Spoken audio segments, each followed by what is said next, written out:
تو آپ اس طرح کر کے اس کا غلط مفہوم نہ لیں کسی قاری صاحب نے. اور قاری صاحب کو شوق کوئی نہیں ہوتا پیسے اکٹھے کرنے کے, وہ تو کمیٹی والے کہتے ہیں نہ اکٹھے کیے تو چھٹی کرا دینی ہے, اس لیے وہ اکٹھے کر لیتے ہیں بیچارے کئی دفعہ اسپیکر کھول کے. تو اب وہ جو سن رہا ہے اس کا بھی پریشر بڑا ہوا ہے, کہتا ہے ساؤنڈ نہیں دیتا پہ بہن. تو بارک اللہ فی اہلک و مالک, اللہ تیرے اہل میں بھی برکت کرے, اللہ تیرے مال میں بھی. یعنی جب بھی تمہیں کوئی ہدیہ دے تو اس کے مال کے لیے بھی دعا کرو اور اس کی اولاد کے لیے بھی دعا کرو. یہ حضور نے ہمیں سکھایا ہے. قرض ایک صحابی پہ بڑا چڑھ گیا تو حضرت عبداللہ ابن مسعود سے کہنے لگے قرضہ بڑا چڑھ گیا, فرمانے لگے تمہیں وہ دعا نہ سکھاؤں جو ہمیں نبی پاک نے سکھائی ہے. فرمایا اگر تمہارے اوپر پہاڑ کے برابر بھی قرضہ ہوگا تو اللہ تمہارے قرضے کا بندوبست فرما دے گا.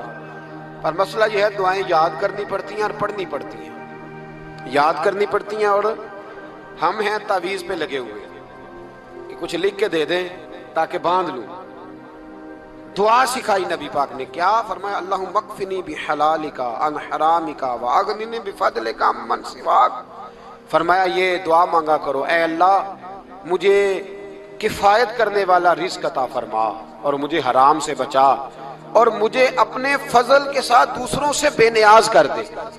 یعنی اس کا سادہ ترجمہ یہ ہے کہ اللہ بندوں کا محتاج نہ کر, مجھے اپنا محتاج. فرمایا یہ دعا پڑھو ادائے قرض کے لیے, ادائے قرض کے لیے یہ دعا پڑھو. اللہ تبارک و تعالی پہاڑ کے برابر بھی قرضہ ہوگا تو تمہیں اللہ اس سے نجات عطا کر دے گا. نبی پاک صلی اللہ تعالی علیہ وسلم نے ایک حدیث میں غصے کی دعا بھی بتائی ہے. ویسے میرے خیال میں لوگوں کو غصہ نہیں آتا, آج کل غصہ نہیں آتا, لوگوں میں تکبر آ گیا ہے. اپنے سے چھوٹے پہ غصہ آتا ہے, اپنے سے تگڑے پہ کیوں نہیں آتا؟ جس آدمی نے گلی پہ خیرات مانگنے والے پہ غصہ کیا وہ ایس ایچ او صاحب پہ کیوں نہیں کرتا؟ غصہ تو غصہ ہے نا, سب پہ ہونا چاہیے, لیکن بڑا سمجھدار غصہ ہے. غریب آدمی کو دیکھ کے غصہ آتا ہے, امیر آتا ہے تو غصہ نکل جاتا ہے. تو میں تو کہتا ہوں لوگوں کو غصہ, اگر تجھے غصہ آتا ہے تو مار دیوار کے ساتھ ٹکر تیرے غصے کی سمجھ آئے. یہ کس قسم کا غصہ ہے جو غریب پہ ہی ہاتھ اٹھا رہا ہے؟ تو خدا را خیال فرما. غریبوں کے حق میں بڑا غصہ, مجبوروں کے حق میں بڑا غصہ, ماتحتوں پر. اور اگر چودھری صاحب آ جائیں تو پھر بہانہ بنا لیتے, کہتے غصہ تو میں نے بڑا آیا سی, پھر میں کیا میرے گھر آیا ہے, پھر بہانہ بنا لیا. ایسے نہیں کرو. نبی پاک صلی اللہ علیہ وسلم نے دعا سکھائی بخاری میں, فرمایا جب غصہ آئے تو پڑھا کرو اعوذ باللہ من الشیطان. آتی ہے نا دعا ماشاءاللہ, اعوذ باللہ من الشیطان. جب غصہ آئے تو یہ والی دعا پڑھ لیا کرو. نبی پاک علیہ الصلوۃ والسلام نے ارشاد فرمایا کہ جب تمہارے بھائی کو چھینک آئے نا تو چھینک آنے والے کو کہنا چاہیے الحمدللہ. چھینک آئے اس نے کیا کہنا ہے؟ یاد ہو جائے گا, کیا کہنا ہے؟ الحمدللہ. اور جو سنے اس نے کہنا یرحمک اللہ. کیا کہنا ہے؟ یرحمک اللہ, اللہ تجھ پہ رحم کرے. یہ پڑھنا ہے اس نے. حضرت عبداللہ بن مبارک رحمۃ اللہ تعالی علیہ نا دریا کے کنارے کھڑے تھے, کشتی سے اترے تھے ابھی اور وہیں کھڑے تھے. تو ایک آدمی, دو چار لوگ کشتی میں کنارے سے آپ کے پاس سے گزرے تو ایک کو چھینک آئی, اس نے کہا الحمدللہ. اب سنت ہے کہ جواب دو یرحمک اللہ, اللہ تیرے اوپر رحم فرما. جواب دینا تھا لیکن وہ کشتی تیزی سے گزر گئی.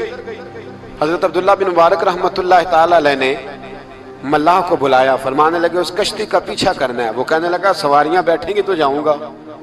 اس زمانے میں جو پوری کشتی کا ایک سائڈ کا کرایہ تھا وہ 5 دینار تھا. فرمانے لگے تو نہ اس طرح کر, اسپیشل مجھے لے جا بٹھا کے.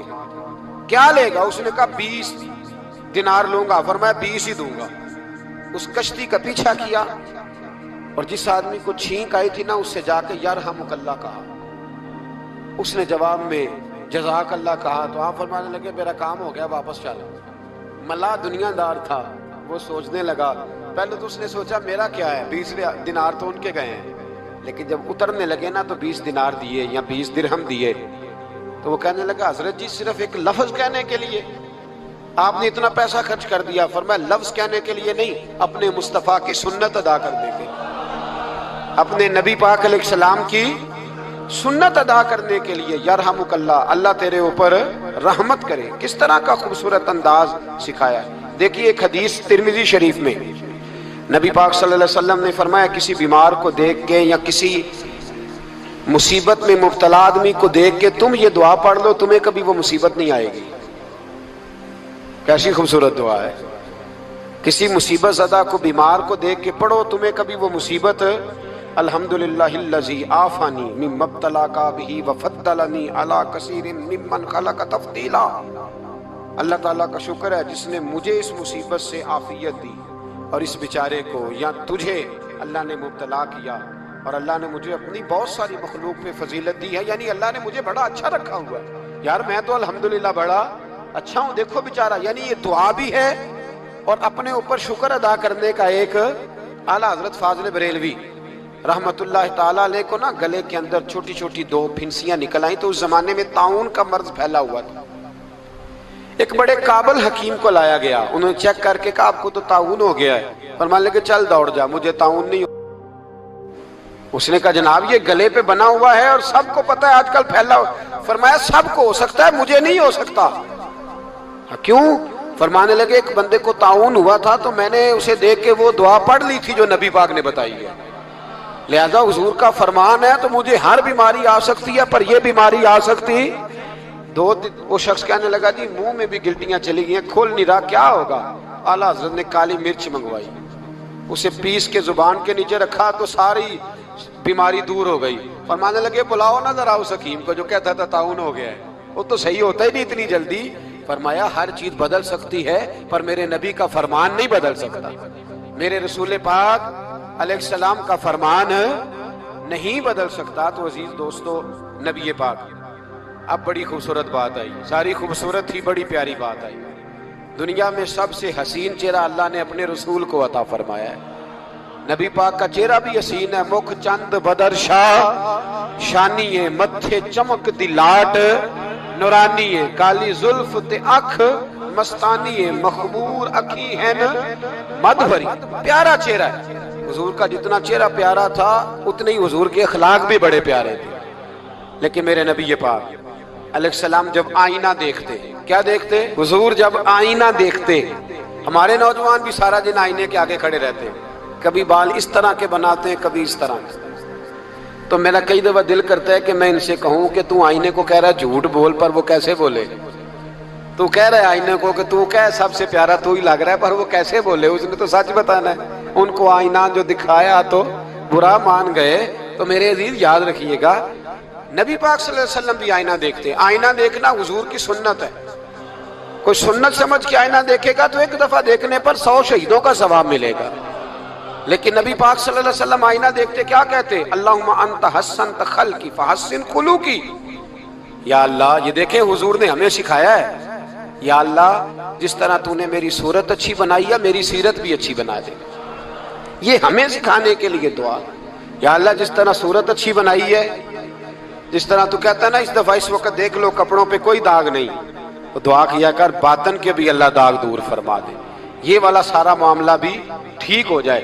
آخر کی طرف آتا ہوں، فرمایا جب کھانا کھانے لگو تو دعا مانگو، اور ایک روایت میں فرمایا یہ دعا پڑھ لو، کھانے میں زہر بھی ہوگا تو تم پہ اثر نہیں کرے گا۔ کھانے پہ ایسے میں بڑی تکلیف سے کہتا ہوں کہ آج بھی ہمیں کہنا پڑتا ہے کہ بہت سارے لوگ ایسے ہیں جو ابھی بھی کھانے سے پہلے بسم اللہ نہیں پڑھتے۔ یار بڑے افسوس کی بات نہیں، بڑے افسوس کی۔ حضور نے دعا سکھائی، میں یہ دعا پڑھو گے تو زہر بھی ہوگا تو اثر نہیں کرے گا۔ بسم اللہ الذی لا یضر مع اسمہ شیء فی الارض ولا فی السماء یا حی یا قیوم، جس کی برکت سے زمین و آسمان میں کوئی چیز بھی نقصان نہیں دیتی، اور اے اللہ اے ہمیشہ زندہ رہنے والے اور قائم رہنے والے۔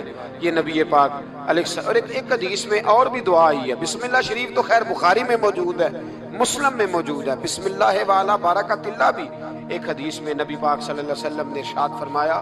اور جب کھانا کھا چکے پھر کہا دعا مانگو، الحمدللہ الذی اطعمنا وسقانا وجعلنا من المسلمین۔